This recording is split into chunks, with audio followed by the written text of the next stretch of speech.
Julien Véron, bonjour. Bonjour. Vous êtes président du Parti libéral-démocrate. Parlez-nous un petit peu de la genèse de votre parti et de ce qui le caractérise aujourd'hui. Fin 2008, Nicolas Sarkozy était au pouvoir depuis un peu plus d'un an et nous nous sommes rendus compte que les réformes n'avançaient pas, que ce président qui avait fait tant rêver les Français à droite mais aussi à gauche, finalement n'avait pas de vision et que l'UMP ne répondait pas aux attentes d'un grand nombre de Français. J'ai été poussé par un certain nombre de fédérations que je connaissais pour la création d'un nouveau parti. Ce parti voulait assumer l'étiquette libérale. Nous aimons la liberté, nous aimons l'égalité de droit, l'état de droit, nous aimons la fraternité, la devise de notre pays. Nous assumons cette étiquette. Nous voulions être aussi démocrates parce que je pense qu'aujourd'hui en France, la démocratie est malade et nous avions besoin de renouveler les rouages démocratiques. Et donc le Parti libéral-démocrate est né en septembre 2008. En Bourgogne, première université d'été qui a rassemblé les 100 fondateurs. Nous étions 100 à l'époque. Et puis, depuis 2008, nous avons parcouru pas mal de chemins. Nous sommes aujourd'hui un peu plus de 2000. Nous avons une trentaine de fédérations en France, c'est-à-dire un tiers du territoire couvert. Nous avons franchi plusieurs élections, notamment les législatives. Nous avions 70 candidats. Nous avons franchi ensuite les municipales, avec une cinquantaine d'élus.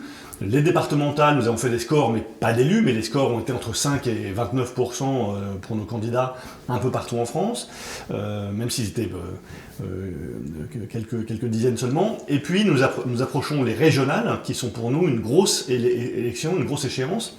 D'abord parce que les régions sont d'énormes surfaces, qui sont presque des mini-pays.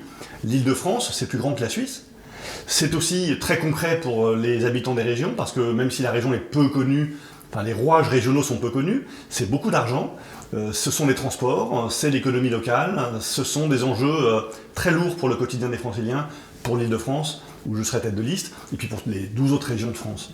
Alors justement, quelles sont les grandes évolutions de votre parti depuis ses premières universités ? Alors la première évolution, c'est qu'un parti, c'est très long à construire, c'est un marathon. Il faut construire d'abord une démocratie interne, il faut s'organiser, c'est toute la tambouille d'un parti, mais c'est comme une association importante.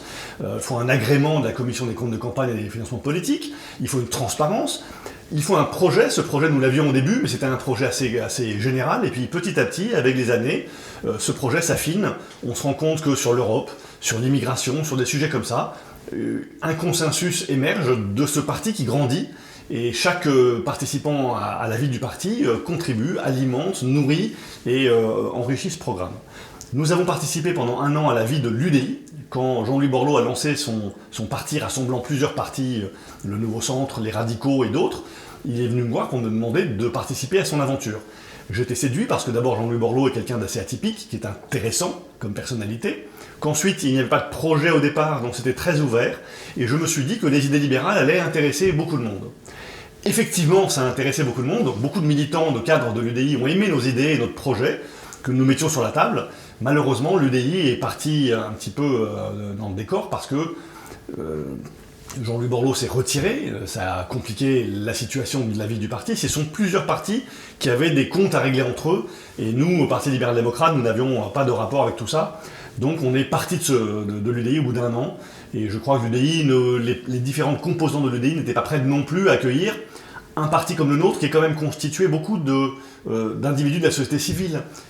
Au Parti libéral-démocrate, nous sommes tous salariés, fonctionnaires, entrepreneurs, indépendants, mais on n'est pas des apparatchiks de la vie politique.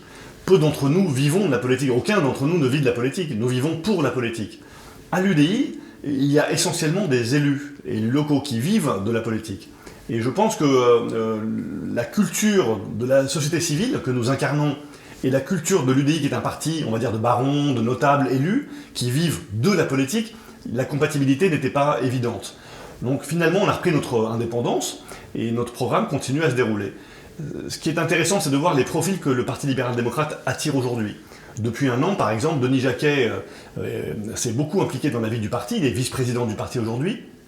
Denis Jacquet, c'est un entrepreneur qui est très ouvert sur le monde, qui a vécu à Casablanca, au Maroc, qui a vécu aux États-Unis, qui a monté une association qui rassemble 3500 entrepreneurs, qui s'appelle Parrainer la croissance. Il a une vision de la France et de l'entreprise et du rôle de l'entreprise sociale extrêmement riche. Et ce genre de personnalité, Anne Bourdu, qui a été adjointe au maire à Colombes et qui aujourd'hui a rendu ses mandats parce qu'elle s'est fâchée avec le maire, tous ces profils qui participent à la vie du parti montre que cette dynamique société civile, mais aussi avec un projet très fort, un projet de liberté, un projet d'autonomie, de responsabilité, il attire aujourd'hui des gens qui ne s'intéressaient pas à la politique avant et qui aujourd'hui disent « il faut que je m'occupe moi-même de la vie politique française parce que je ne veux pas laisser le pays dans les mains de tous les politiques traditionnelles dont on constate aujourd'hui l'échec après 40 années de pouvoir. » Puisque depuis 40 ans, on a les mêmes têtes. Quand vous voyez que chez les Républicains, on hésite entre Juppé, Juppé était le plus jeune, le plus brillant de sa génération dans les années 80, et qu'on a de l'autre côté des socialistes qui sont... on nous envoie en Île-de-France Claude Barthelone, qui est là depuis 40 ans en politique. Donc le renouvellement de la politique, il n'arrive pas dans les autres partis. Depuis que je suis tout petit, je vois les mêmes têtes. Je crois que c'est important aujourd'hui de marquer qu'une nouvelle génération arrive et qu'elle a des idées, qu'elle a une ambition pour le pays, qu'elle est consciente de la place de la France dans le monde, et qu'il faut que les lignes bougent. Alors justement, vous parlez d'associations de plusieurs types de personnes, mais issues de la société civile, et vous rappeliez que vous serez présent aux prochaines élections régionales. Oui. Est-ce que justement vous allez avoir des alliés, des mouvements autres que votre parti, d'autres partis politiques, faire un certain jeu des alliances? Nous sommes toujours en contact avec d'autres associations.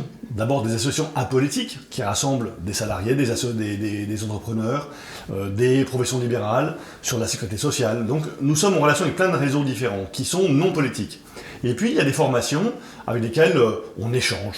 Mais pour l'instant, ces échanges n'ont pas abouti. Donc pour l'instant, nous avons déjà lancé 2 listes à ce jour aux élections régionales. Une en Île-de-France, dont je suis tête de liste, le Grand Paris libéral, et puis une en Alsace, Lorraine, Champagne-Ardenne, qui sont très bien lancées avec Christine Singer à sa tête, et Jean-Luc Ginder en Alsace qui est son numéro 2 sur la liste. Ces 2 listes, pour l'instant, ont une bonne dynamique de pré-campagne. On est en période de pré-campagne aujourd'hui, mais il y a une bonne dynamique.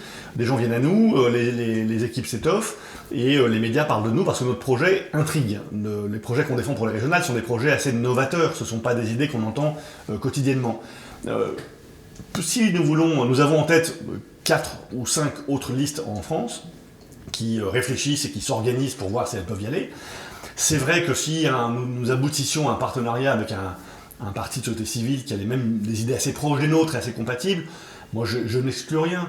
Pour l'instant, il n'y a rien de fait et on est juste en discussion informelle. Il faut être dans la vie assez ouvert et assez tolérant avec ce genre d'assemblage. Je crois qu'y aller seul, c'est une démarche un peu sectaire, mais refuser l'aide des autres, c'est une démarche un peu sectaire. En revanche, si les autres n'ont pas d'intérêt à travailler avec vous et que votre programme n'est pas compatible, ça n'a aucun intérêt. Pour l'instant, tout est ouvert. Et justement, alors, pour parler plus concrètement, quelles seront les mesures phares de votre programme pour les séries régionales? La première chose qui nous choque dans l'échelon régional, c'est l'opacité complète des comptes, des équipes, des décisions. Et nous voulons donc rétablir une démocratie en continu. Ça veut dire qu'au lieu de voter une fois tous les 6 ans et de faire un chèque en blanc au conseil régional élu, nous voulons que tous les ans, il y ait une barrière infranchissable en cas de dépassement budgétaire. Si le budget de la région exige un déficit ou une augmentation des impôts locaux, ce qui est tout à fait légitime, nous voulons que les élus de la région puissent voter et valider cette décision. Si les électeurs de la région considèrent qu'il ne faut pas monter les impôts ou pas faire de déficit, le conseil régional a à ce moment-là l'obligation de réduire ses dépenses.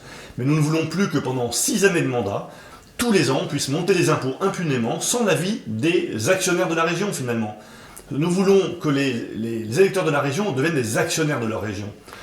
Nous payons beaucoup d'impôts locaux, nous devons avoir les manettes des décisions importantes.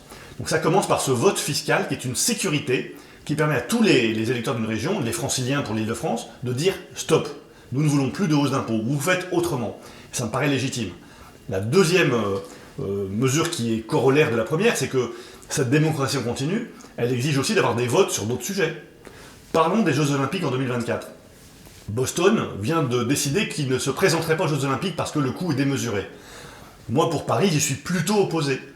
C'est pas moi qui vais décider si on accueille ou non les Jeux Olympiques. En revanche, ce que nous proposons, c'est que les Franciliens, toute l'Île-de-France, puissent décider par une votation, un référendum local, si on est prêt à payer de l'argent pour accueillir ces Jeux Olympiques, c'est beaucoup d'argent en jeu, ou si nous ne voulons pas, comme Boston, les accepter. Cette votation permet aux Franciliens de reprendre en main une décision lourde qui est celle des Jeux Olympiques de 2024.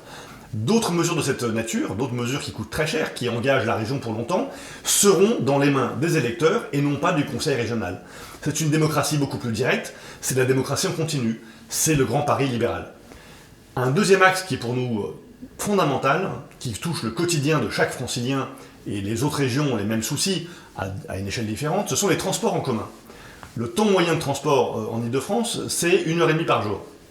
Nous considérons que ce temps de transport est indigne, que les conditions de transport en commun sont également indignes.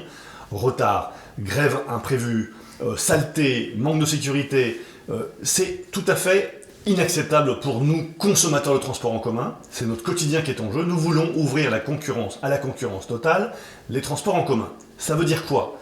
Ça veut dire que les dessertes actuelles, nous les conservons avec le pass Navigo. Cette trame, on peut la soumettre à des concessions, c'est-à-dire à des appels d'offres. Je prends la ligne RER, tous les ans, la ligne RER-E, qui pose des gros soucis, sera soumise à une concession de 5 années, et des prestataires privés pourront gérer et offrir des meilleurs services aux clients, et non plus aux usagers de cette ligne. Et on peut faire ça pour les 5 lignes de RER. Nous voulons également qu'au-delà de cette desserte qu'aujourd'hui le syndicat des transports d'Île-de-France coordonne, tous les transports privés qui veulent se mettre en place soient autorisés. Vous voulez créer une ligne de bus entre Montfermeil et Clichy-sous-Bois, vous créez votre ligne de bus. Il y a des règles du jeu, c'est le rôle de la région d'encadrer les règles du jeu, évidemment, sécurité, fiabilité, mais si vous jouez dans ces règles du jeu, vous créez votre ligne. Et s'il y a une clientèle qui est prête à payer pour ce service, c'est qu'elle est satisfaite de ce service, eh bien vous développez votre transport. Au moment où nous vivons une révolution des transports individuels avec Uber Pop qui était suspendu, mais qui est une idée géniale, avec alors il n'y a pas que Uber, il y a le Cab, il y a plein de compagnies françaises qui font la même chose. Au moment où on voit Blablacar et le covoiturage et plein d'initiatives privées qui se mettent en place, nous devons ouvrir également à l'innovation les transports en commun. C'est pour ça que j'appelle, et nous appellerons pendant les régionales, à cette ouverture à la concurrence, une vraie concurrence libre et totale des transports en commun. Voilà 2 axes majeurs pour les régionales.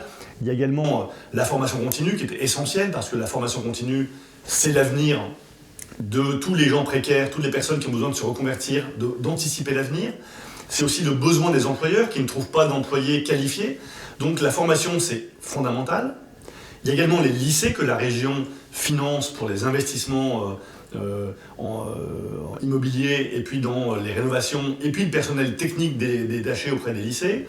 Dans ces domaines-là, nous voulons jouer l'autonomie des lycées, c'est-à-dire confier ces budgets au directeur d'établissement et non plus gérer de manière planifiée et centralisée ces budgets. J'ai entendu un directeur, un proviseur de lycée m'expliquer que ça fait 5 ans qu'il attend un budget pour un investissement local qui lui a été promis, mais 5 ans après, l'argent n'est toujours pas là. C'est intolérable. Donc la seule manière d'être réactif, c'est de dire à ce lycée, vous avez vos devis, on vous donne le budget, vous gérez, c'est votre problème. Vous ne pourrez plus accuser la région, ça sera votre action de directeur. Vous êtes véritablement le patron de votre lycée.